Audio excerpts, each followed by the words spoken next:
इस समय मेरे साथ मेरे भाई छोटा जंगलिया माधोपुर स्कूल से पढ़कर मेरे साथ आ रहा था।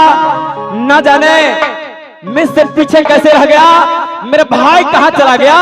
मैं उसे आवाज लगाता हूं, मेरे भाई जंगलिया।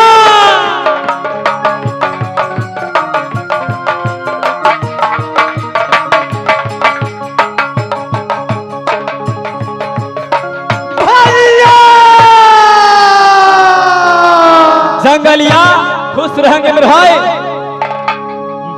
आप आवाज लगाए, कारण क्या हुई मेरे भाई? कारण से आप मुझे आवाज लगाए भैया। तुम नहीं जानते हो, मोहब्बा का एक लौता राजकुमार तुम हो, एक लौता मैं हूँ मेरे भाई।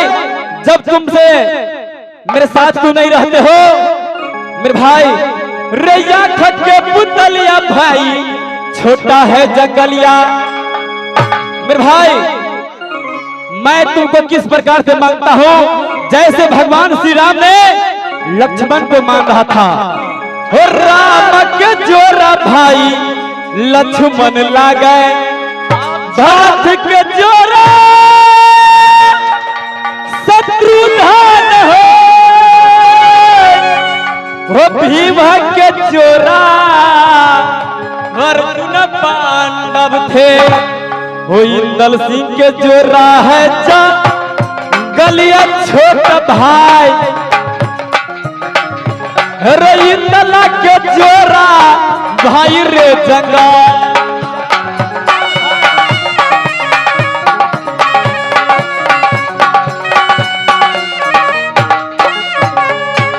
रे चलना सहोदरा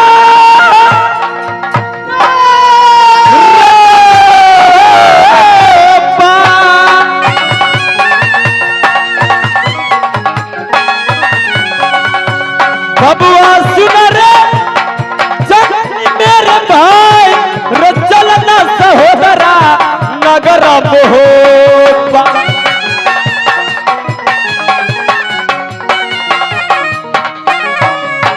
भैया जी आपको कहना तो सही रहा। हाँ भाई, आज मेरा भी इरादा है, जब आप मुझको मोहब्बत से मधेपुर स्कूल आए, आज 8 रोज बीत गया। हाँ भाई, मेरी माँ खाना बनाती होगी, रो रो के कहती होगी, रक्का से जंगलिया निदारता गोदी के चला मेरे भाई।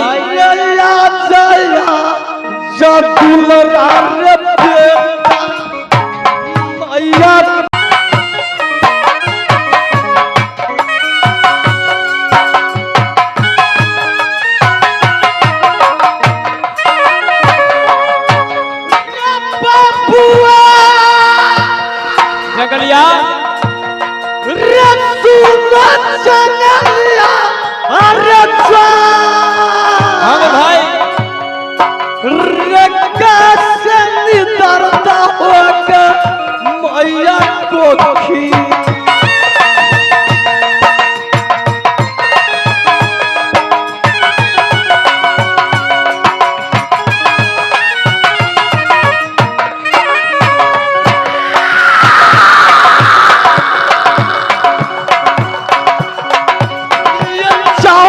सहोदरा मैया महल के पास वो जाकर मिलेगा जंगली तपरती।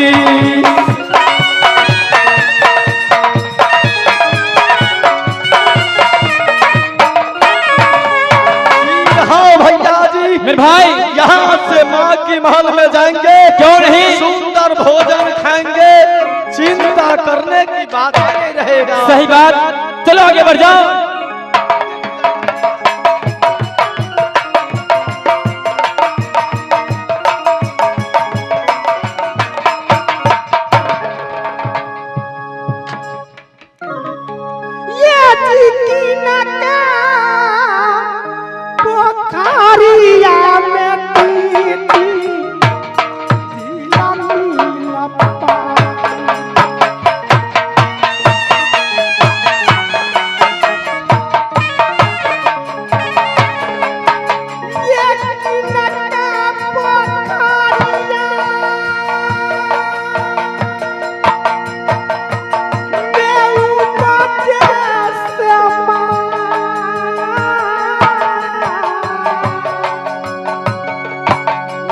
का पोखरिया में दीदी चला है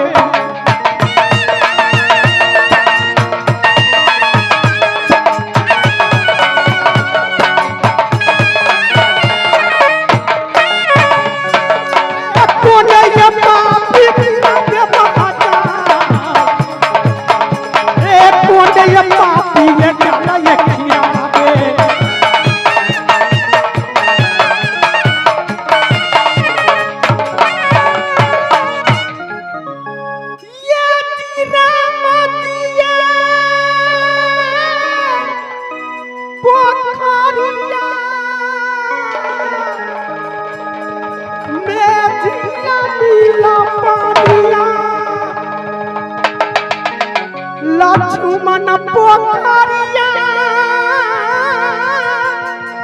में ये बजे से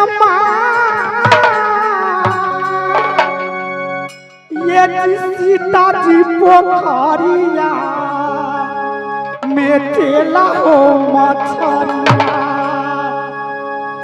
या रावण पापी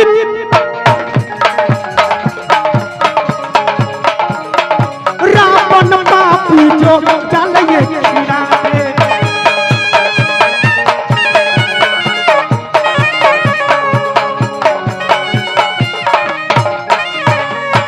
रावण पापी है लंका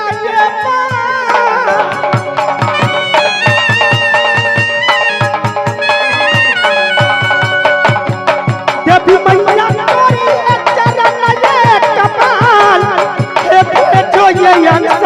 होई सस्ता भुआ में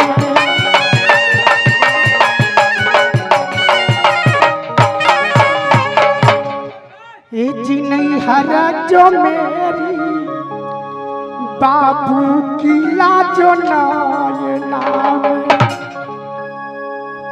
ये बेटी का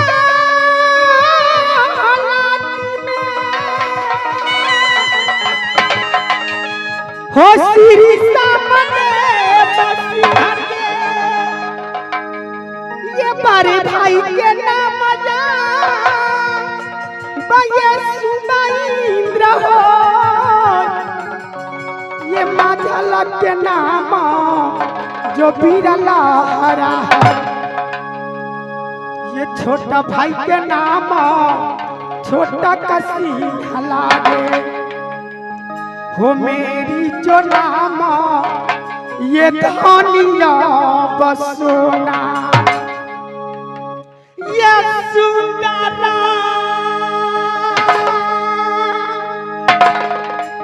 ये सासुरा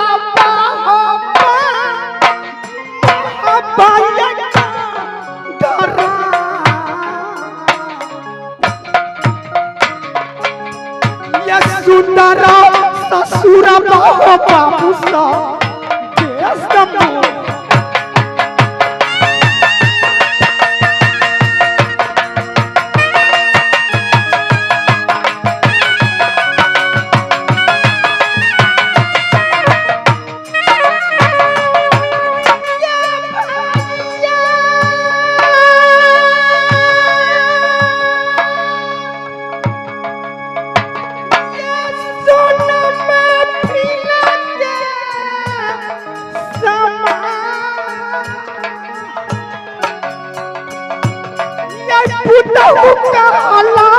हो बाबू हो पीरा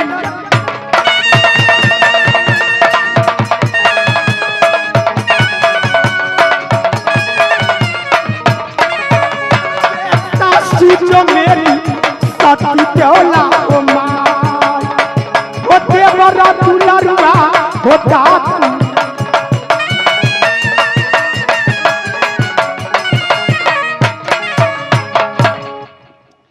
मैंने जिस दिन उसी किला नैना से शहर मोहबाई मैं मोहब्बत की महारानी बनकर रहती हूँ, लेकिन मेरी गोद से एक पुत्र ने जन्म लिया।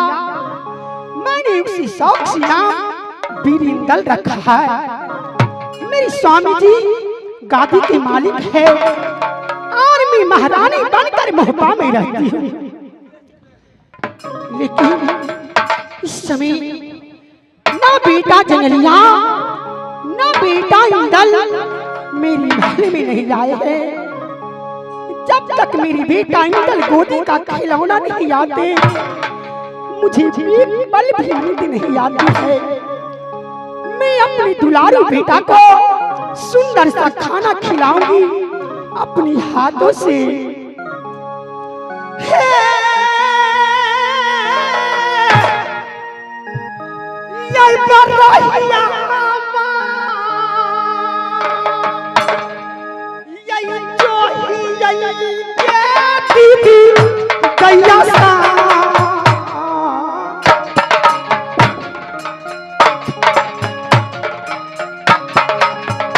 बेटा तो यही तू लारुआ के गई दिशा ये बेटा ये गोदी के ये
लावना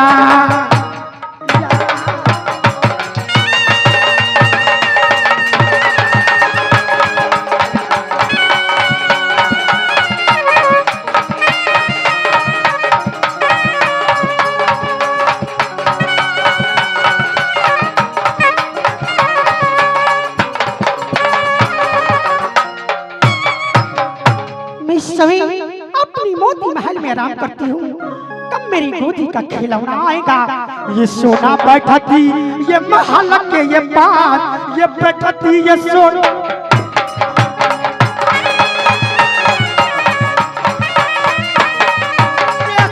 बैठी महल के पास सोना बैठी महल के पास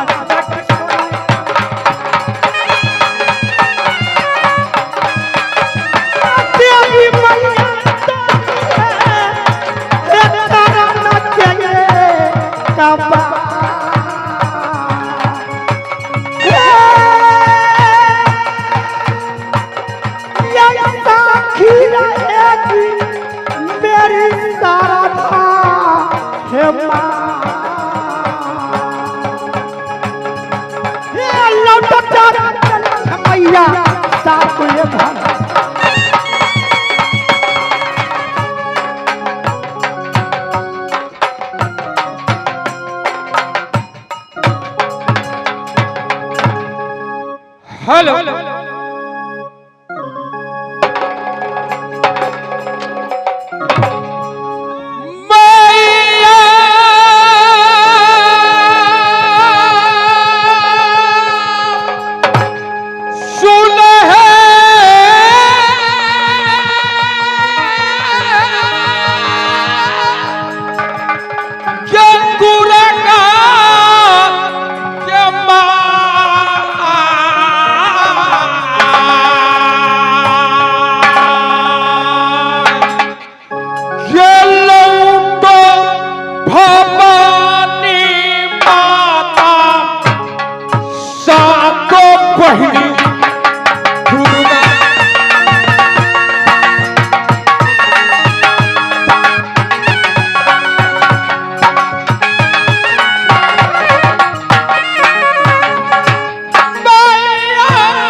Jaka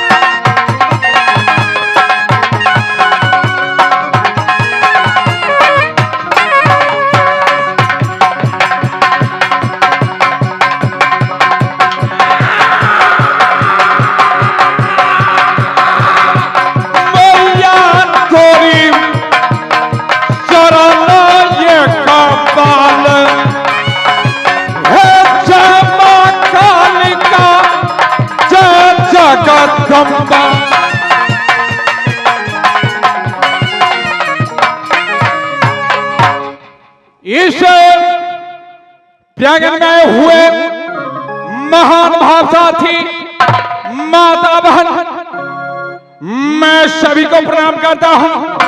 साथ साथ गौर करेंगे, ध्यान देंगे, ये किला मोहब्बा है। इसे किला का बादशाह मैं हूं।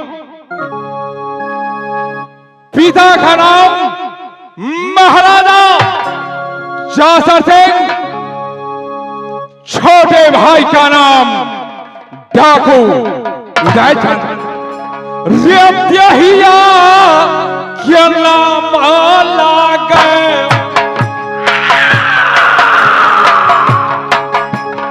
याल्हा सिंह जान नाम हमारा भैया नूनिया।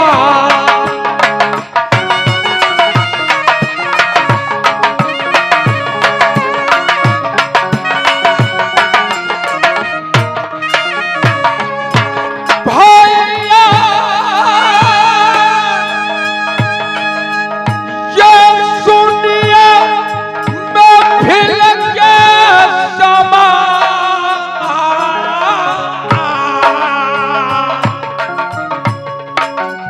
ये सोले के जन्माया किला सोर है।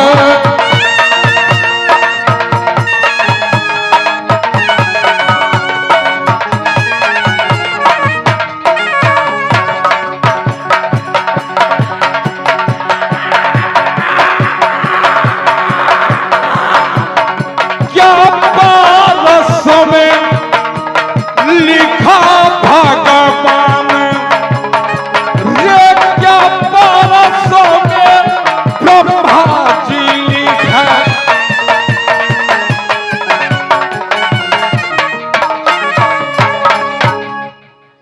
इस समय मैं अपने छोटे भाई को इंतजार कर रहा हूं।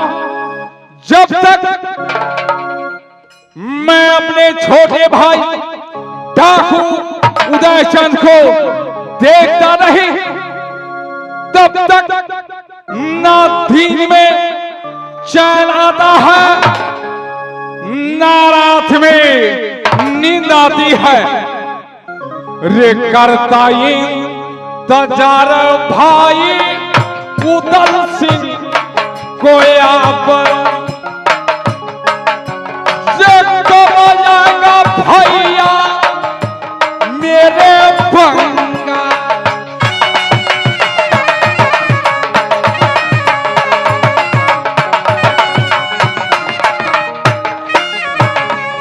रे आओ दला आल्हा बंगाला पर,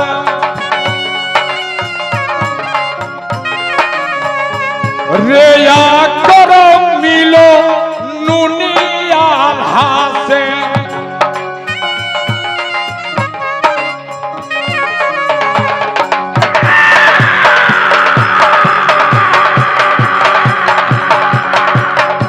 भाई सुनो उदय सिंह जान करता इंतजार डाका बंगाला।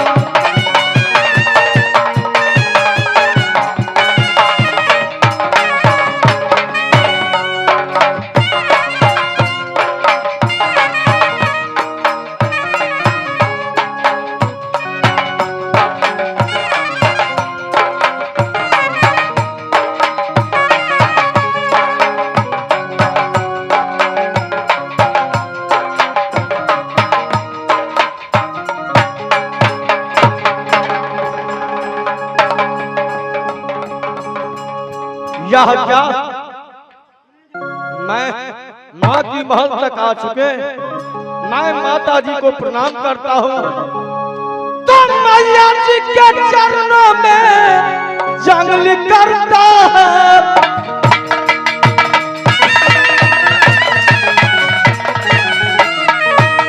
तो मैया जी के चरणों में जंगल करता है प्रणामी। या शिष्य मुझे